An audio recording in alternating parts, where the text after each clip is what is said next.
हम लोग जो चर्चा करने वाले हैं वो ग्रामर का सिंटैक्स, जो पिछले दिन भी चर्चा किए थे, लेकिन अब इसमें जो हम चर्चा करने वाले हैं उसका रिवीजन हम थोड़ा कर लेते हैं क्विक में। हमको इतना दिमाग में रखना है कि नाउन रहेगा, नाउन में एस या यस कुछ भी लगा रहे वो हमेशा प्लुरल होगा, ठीक है। लेकिन भार में यदि एस या यस लगा रहेगा तो क्या होगा, हमेशा सिंगुलर होगा। ये तो हम बोल सकते हैं ना, इसी पर रिलेटिव हम कर। अब हम रूल पर डिपेंड, रूल लिखना शुरू करते हैं। पहला रूल स्टार्ट करते हैं, ठीक है। देखो रूल क्या कहता है, सबसे पहला रूल आई का रूल पढ़ते हैं, ठीक है। आई का मतलब होता है मैं, ठीक है। मैं का प्रयोग सिंगुलर सब्जेक्ट के रूप में होता है, बस सही। आई मतलब मैं सिंगल, तो सिंगुलर सब्जेक्ट, ठीक है। लेकिन इनके साथ सिंगुलर या प्लुरल वर्ब का प्रयोग होता, दोनों का दोनों प्रयोग करते हैं। क्यों करते हैं, सबसे पहले छोटा सा इसको एग्जांपल से समझते हैं हम, ठीक है। आइज का मतलब ये एक एकलौता है, और इसके साथ हम जो है ना सिंगुलर तो वर्ब यूज़ कर ही सकते हैं, लेकिन प्लुरल भी यूज़ कर सकते हैं, ठीक है। ये एक कह सकते हैं गॉड गिफ्टेड है, ठीक है। वहाँ की इसके अलावा किसी के साथ ऐसा नहीं होता, ठीक है। जैसे कि मान चलो आई लिखें, ठीक है, तो आई डैश ए स्टूडेंट, ये क्वेश्चन है, तो इसमें फिल करना रहेगा, ऑप्शन दिया रहेगा कि is are am none of this, तो आंसर क्या होगा, तो आई के साथ लगता है एम, इज नहीं लगता है, नहीं आर लगता है, तो लगता है एम। तो ये समझना पड़ेगा कि आई के सब्जेक्ट है सिंगुलर, लेकिन वर्ब सिंगुलर या प्लुरल दोनों यूज़ कर सकते हैं, ठीक है, दोनों में से किसी एक का। Next, I dash a pen, तो आई डैश ए पेन क्या लिखेंगे, हैव या हैज, तो आई के साथ क्या लगता है, तो यहाँ पर लगाएंगे हैव, ठीक है, ये प्लुरल में है। अब देखो आई के साथ यहाँ पर आई डैश इंग्लिश, तो आई के साथ क्या लगेगा, यहाँ पर है स्पीक, यहाँ है स्पीक्स, तो आई के साथ हम लगाएंगे यहाँ पर स्पीक, ठीक है। क्लियर है यहाँ तक, चलो अब नेक्स्ट देखते हैं, ठीक है। देखो रूल नंबर 2, आई पढ़ लिया, अब पढ़ते हैं यू का मतलब होता है तुम, आप लोग, तुम लोग, इतना होता है। मतलब हमको ये समझना है कि यदि एक रहे, जैसे कि आप, तुम, मतलब सिंगल, तब जो प्रयोग होगा उसको हम वो तो सिंगुलर रहेगा, लेकिन जब तुम लोग होगा तो वहाँ पे हम प्लुरल। लेकिन जो हम डिस्कस करेंगे यहाँ पर सिंगुलर हो या प्लुरल सब्जेक्ट, यहाँ पर यू का मतलब हमको इतना समझना है कि जब रहेगा तुम, अब कब पता चलेगा कि यू का मतलब तुम, यू कहते नहीं यू, लेकिन यहाँ कोई मतलब नहीं है, यू सब्जेक्ट अगर यू आ गया है तो हमेशा जो है प्लुरल वर्ब का यूज़ करेंगे, ठीक है। यू का मतलब तुम भी होता है, आप भी होता है, तुम जो है सिंगल, तुम लोग प्लुरल। लेकिन जब इसका हम इंग्लिश में लिखेंगे तो हमेशा कैसा वर्ब यूज़ करेंगे, तो प्लुरल, ठीक है। देखो जैसे हम लिखे हैं यू डैश अ टीचर, अब यहाँ पर ऑप्शन है वाज या वर, तो यू जब आ गया तो क्या लिखना है हमको, तो ये तो यू सिंगुलर, तुम कहते आप टीचर थे, ऐसा हम कह सकते थे ऑप्शन के अकॉर्डिंग। तो यहाँ पे जो हम यूज़ करेंगे, क्या यूज़ करेंगे, यू। अब कहेंगे आप तो एक ही, लेकिन हम वाज नहीं कर क्या यूज़ करेंगे, वर, ठीक है। अब देखो दूसरा कह रहा है कि यू डैश स्टूडेंट्स, अब स्टूडेंट्स है यहाँ पर, चाहे स्टूडेंट्स, यहाँ पर देखेंगे यू, अब यू है तो ऑब्वियसली क्या लगाएंगे, आर क्या है, प्लुरल, इस, ही, सी, इट के साथ ये यूज़ करेंगे, आई के साथ एम, बाकी आर। क्लियर है। अब नेक्स्ट रूल पे चलते हैं, ठीक है। देखो रूल नंबर नेक्स्ट, तीसरा नंबर कहता है कि यदि किसी सेंटेंस में सब्जेक्ट नाउन हो तो, अब नाउन तो मतलब noun is a naming word है ना, नाउन हो तो इसके साथ सिंगुलर वर्ब का यूज़ प्रयोग करेंगे, ठीक है। जैसे कि ये तो सिंपल सा ही है, इसमें कोई अथी नहीं है, ठीक है। जैसे कि मान चलो कि नाउन में, नाम, किसी का नाम रहेगा तो सिंगुलर रहेगा, एक रहेगा तो सिंगुलर, दो रहेगा तो प्लुरल, ये तो हम जानते हैं, ठीक है। सीता डैश रेडी नाउ, मतलब सीता क्या अब तैयार है। इज या आर, सीता के साथ क्या लगाएंगे, आर तो प्लुरल होता है, तो यहाँ पर क्या लगेगा, इज। ऐसे क्या करना है, टिक करना है, ठीक है। नेक्स्ट है मोहन डैश देयर, मोहन क्या थे वहाँ, वाज या वर, तो मोहन अकेला है तो क्या लगेगा, वाज लगेगा। क्लियर है, इतना छोटा सा, इतना तक क्लियर है। चलिए अब नेक्स्ट रूल नंबर 4 पे चलते हैं। देखो ये तो रूल हम बहुत पहले ही भी चर्चा किए थे, लेकिन याद नहीं है तो उसको कुछ रिवाइज करते हैं, ठीक है। जैसे कि मॉडल पर हम चर्चा किए थे कि नीड डेयर मस्ट भी होता है, लेकिन यहाँ पर अगर मान लो कि नीड अपने आप में प्लूरल है, ठीक है, लेकिन एस लगाते हैं नीड सिंगुलर बन जाता है। तो इसका जो प्रयोग सिंगुलर प्लूरल में हम यूज़ करेंगे, लेकिन कहाँ करेंगे इसी को कुछ समझते हैं, ठीक है।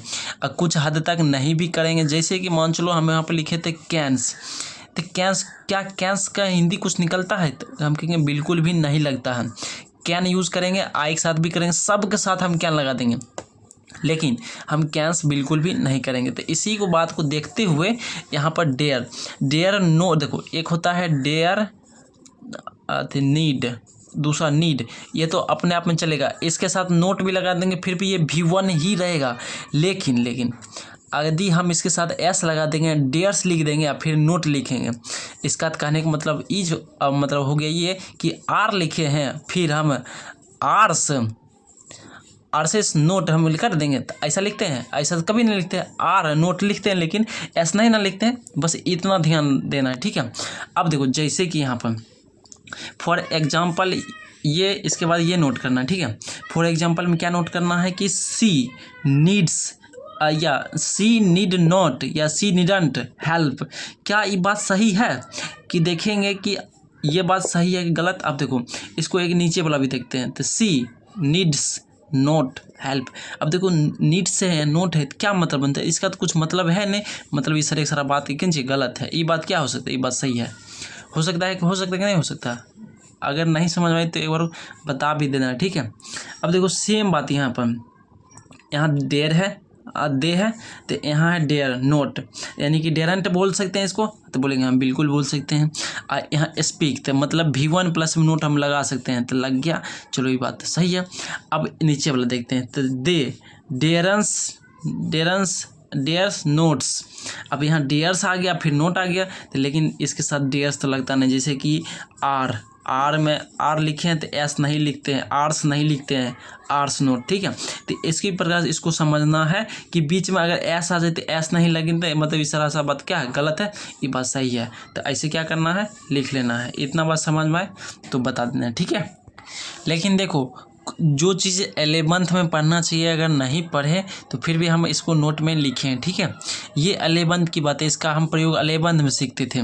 लेकिन देखो यहाँ पर, लेकिन इसके बाद नोट लिखना है, क्या लिखना है कि लेकिन नीड या डेयर का प्रयोग मेन वर्ब के रूप में सिंगुलर या प्लुरल दोनों ही रूप में होता है। मेन वर्ब के रूप में सिंगुलर और प्लुरल दोनों रूप में होता है। क्या मतलब है? अगर नहीं समझे हो तो कुछ देखो यहाँ समय दो, फिर समझ में आ जाएगा। जैसे कि मान चलो नीड और नीड्स, हम तुमको बताए हैं कि जब एस लग जाए यानी कि वर्ब में, तो वो क्या होता है? वो होता है सिंगुलर। तो इतना दिमाग बटाना है कि जिसके जो, जैसे यहाँ पर देखो एक वचन, एक वन, बहुवचन सिंगुलर, ठीक है। मतलब जो सिंगुलर है उसके साथ एस लगाएंगे, जो नहीं है उसके साथ ये वाला चलेगा, ठीक है। नीड यानी कि वन वाला, V1 वाला, ठीक है। इतना तक समझना पड़ेगा कि अब देखो जैसे आई है, आई के साथ हम क्या लगेंगे? तो प्लुरल नीड या नीड क्या होगा? नीड होगा। क्लियर है? तो कह रहा है कि सी डैश ए पेन, मतलब कि उस नीड या नीड। अब देखो यहाँ सी है मतलब सिंगुलर, तो इसके साथ नीड लगेगा, नीड्स, तो ये तो लगेगा नहीं, क्या ये लगेगा नीड। उसे जो क्या है, उसे एक पेन की ज़रूरत है या आवश्यकता है, ठीक है। इतना समझ में आ रहा है। I dash to go, need होगा, आई नीड टू गो, मतलब कि मुझे जाने की ज़रूरत है या आवश्यकता है, ठीक है। नेक्स्ट कह रहा है we dash to beat him, उसे क्या करें? उसे पीटने की हिम्मत है हम लोग। यहाँ वी है तो वी में क्या लगाएंगे? सबसे पहले डेयर या डेयर्स, तो लगाएंगे डेयर। तो देखो हम लोग उसे पीटने की, हम लोगों को उसे पीटने की क्या है? हिम्मत है, ठीक है। या हिम्मत है या साहस है, इसका हिंदी हम कर सकते हैं, ठीक है। तो वी डैश स्पीक फ्रेंच। अब डेयर या डेयर्स, तो सबसे पहले देखो यहाँ ही है, ही के साथ क्या लगेंगे? डेयर्स लगाएंगे, तो डेयर्स लगा दिए, तो उससे फ्रेंच बोलने की क्या है? हिम्मत है, ठीक है, या साहस है, इस प्रकार से हम कह सकते हैं। क्लियर है? चलो इसमें कुछ बात और भी ऐड करना है तो कर लो, लेकिन उतना हमको सख्त ज़रूरत नहीं लगा है, लेकिन हम लिख देते, ठीक है। देखो क्या हमको लिखना चाहिए अब लास्ट में कह रहा है कि नीडंट और डेरंट, नीड नोट भी पढ़ सकते हैं, नीडंट भी पढ़ सकते हैं। नीडंट और डेरंट के साथ टू का प्रयोग नहीं होता। जैसे ऊपर हम देखे थे कि यहाँ नीडंट तो है नहीं, लेकिन इसके साथ टू का प्रयोग नहीं हुआ। लेकिन कह रहा है कि नीड और डेयर के साथ नीड नोट नहीं, नीड डेयर के साथ क्या होता है, टू का प्रयोग होता है। वो कब होता है, जब हमको ज़रूरत रहेगा। जैसे हमको खाने की ज़रूरत रहेगा, जब भूख लगेगा तभी ना ज़रूरत रहे, नहीं तो है तो पड़ा रहेगा अपना। ज़रूरत है तो लगा लिए, नहीं ज़रूरत है छोड़ दिए। लेकिन ज़रूरत कब पड़ेगा, तो तब पड़ेगा जब डबल मेन वर्ब होगा। ठीक है, जब डबल मेन वर्ब होगा तो वहाँ पर हम टू यूज़ करेंगे। जैसे कि यहाँ देखो, यहाँ लिखे हैं गो, यहाँ पे गो है, यहाँ पर नीड है, ये दोनों के दोनों वर्ब है, ये दोनों के दोनों वर्ब है। तो यहाँ पर क्या यूज़ किए हैं, बीच में टू यूज़ किए हैं। यहाँ देखो, यहाँ है नीड्स, यहाँ है अ पेन, तो यहाँ टू है, तो यहाँ बिल्कुल भी टू नहीं है, तो नहीं ज़रूरत है, नहीं लगाए हैं। जैसे यहाँ देखो, यहाँ है डेयर, यहाँ है बीट, दोनों वर्ब है, दोनों वर्ब के बीच में हमको ज़रूरत लगा टू, तो हम लगा लिए हैं। ये इतना बात से कोई दिक्कत है? अगर नहीं है तो फिर आगे नेक्स्ट पे बढ़ते हैं, और वो जो इम्पोर्टेंट है आज उसको हम कंप्लीट करेंगे। उसके बाद नेक्स्ट हम टाइम, चलो नहीं तो नेक्स्ट हम सीखेंगे सपोजिशनल सेंटेंस, जो कि हम बता दें कि 1 से 2 क्वेश्चन उसमें सिर्फ उस रूल से रहता है। सिर्फ समझने की कोशिश करेंगे, और हम नेक्स्ट टाइम में सीखेंगे वो रूल नंबर 5 क्या कहता है। ठीक है, तब तक के लिए इतना ही। Thank you.